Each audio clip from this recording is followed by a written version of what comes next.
J'ai déjà fait de nombreuses séquences vidéo dans lesquelles une relation s'établit entre psychanalyse et philosophie, littérature, religion, franc-maçonnerie et encore d'autres champs de la connaissance.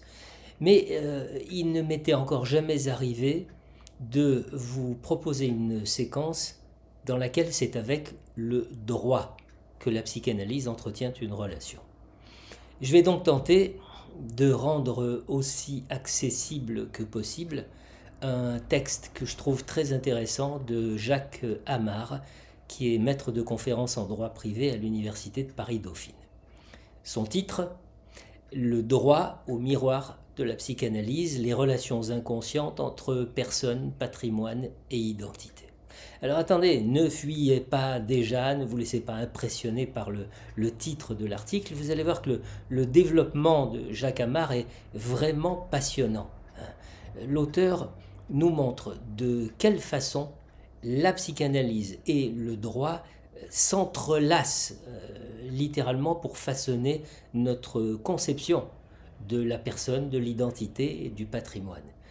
L'auteur nous explique que ces trois notions, qui sont souvent traitées séparément, sont en réalité très étroitement, très intimement imbriquées, aussi bien dans le discours psychanalytique que dans le discours juridique. Alors allons-y, lançons-nous dans cette découverte. D'abord, l'auteur part d'un concept central de la psychanalyse, c'est le stade du miroir. Le stade du miroir, c'est ce moment du développement psychologique où un enfant prend conscience de son corps, de la forme de son corps, de l'unité de son corps en se regardant dans un miroir. C'est un moment fondateur de l'identité. Et c'est aussi pour le juriste le moment où l'on commence à reconnaître l'enfant comme une personne juridique, c'est-à-dire un individu qui est doté de droits et de responsabilités, en particulier patrimoniales. Ça signifie qu'à partir du moment où l'enfant est capable de discernement, eh bien, il peut tout à fait être tenu responsable juridiquement, même s'il ne comprend pas encore toutes les implications de ses actes. Ça nous montre bien que l'identité personnelle ne peut pas se construire sans s'inscrire dans un cadre juridique, en particulier celui de la famille et celui de la société. Alors d'abord, la famille. On sait combien la psychanalyse accorde une importance fondamentale à la relation entre l'enfant et ses parents, notamment à travers le mécanisme du transfert. Un mécanisme dont on sait qu'il est à l'œuvre dans toutes les relations humaines, mais qu'il déploie toute son envergure spécifiquement dans la relation analytique lorsque le patient répète inconsciemment ses relations passées avec l'analyste. Jacques Amar explique que cette dynamique implique une transmission, et pas seulement une transmission affective ou psychologique, mais aussi juridique et patrimoniale. Patrimonial, ça signifie que, pour le droit, eh bien, la transmission signifie surtout le passage du patrimoine, qu'il s'agisse de biens, de dettes ou d'héritage, peu importe, un passage d'une génération à l'autre. Alors bien sûr, cette approche est plus matérielle et elle entre en contraste avec celle de la psychanalyse qui s'intéresse pour sa part davantage à une autre forme d'héritage, un héritage symbolique, affectif. Et bien pourtant, les deux visions se recoupent. Elles se recoupent parce que l'héritage façonne aussi l'identité. Il s'agit autant de ce que l'on reçoit en termes d'argent que de ce que l'on reçoit en termes de valeur, d'interdit et de place au sein de la famille. Ensuite, l'auteur s'intéresse à l'évolution historique de ce lien entre le droit et la psychanalyse. Comment a-t-il évolué depuis Freud et puis chez Lacan et enfin au-delà de ces deux figures maîtresses? Eh bien en fait, la psychanalyse n'a jamais été indépendante du droit. Elle s'est appuyée sur 3 grandes approches théoriques. À l'époque de Freud, d'abord. Eh bien, à l'époque de Freud, la société viennoise traverse une crise d'identité. Une crise qui est issue de la chute de l'Empire austro-hongrois. Et c'est au milieu de cette crise identitaire que Freud conçoit le surmoi.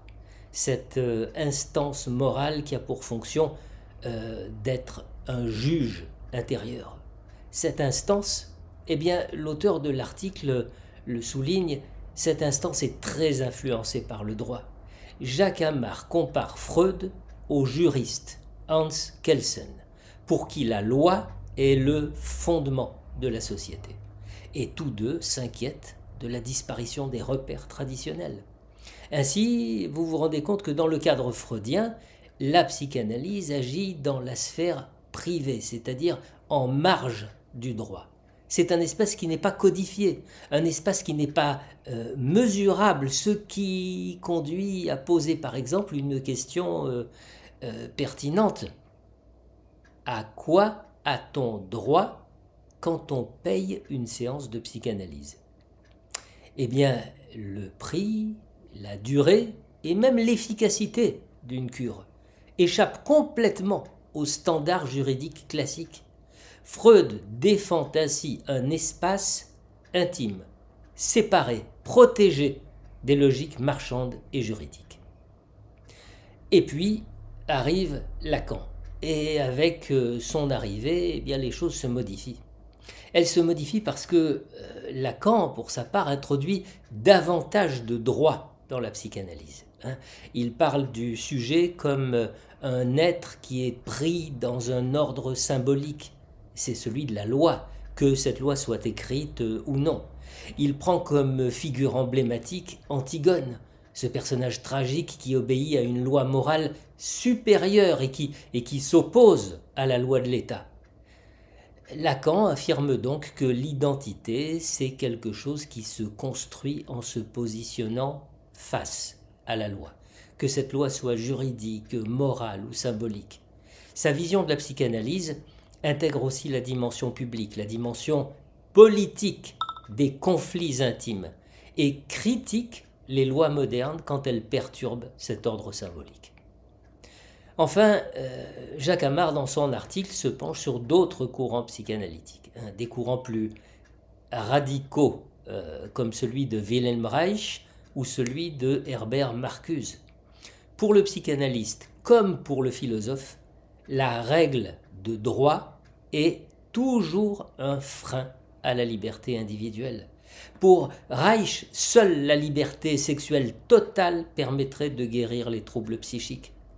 Eh bien, ces courants rejettent absolument toute norme, toute hiérarchie, tout cadre, ce qui, pour l'auteur de l'article, met évidemment en péril le lien social, la famille, voire la possibilité même d'une relation thérapeutique. À la fin de cette partie de l'article, l'auteur avance une idée forte, c'est que l'identité, ça se construit dans une tension entre être, c'est-à-dire la personne, et avoir, c'est-à-dire le patrimoine. Cette articulation, elle est vraiment au cœur de notre modernité. Le droit s'occupe de faire le lien entre la personne et ce qu'elle possède, tandis que la psychanalyse tente de comprendre comment ce que nous avons hérité ou subi nous constitue en tant qu'individu. Jacques Amar souligne ainsi que la crise contemporaine de l'identité, la difficulté qu'ont certains à se sentir pleinement eux-mêmes, c'est aussi une crise du droit, c'est-à-dire une crise de la manière dont notre société structure la transmission, la famille et la responsabilité. Et on voit donc avec cet article que les liens entre le droit et la psychanalyse sont tissés très serrés. Nos identités ne sont pas seulement des constructions intimes, elles sont générées au sein d'un cadre juridique et social spécifique, à travers des mécanismes de transmission, de responsabilité, de reconnaissance. Alors en conclusion, et comme nous l'avons déjà lu et entendu de la part d'autres auteurs, eh bien il est impossible de comprendre les souffrances individuelles sans interroger les règles collectives qui nous gouvernent.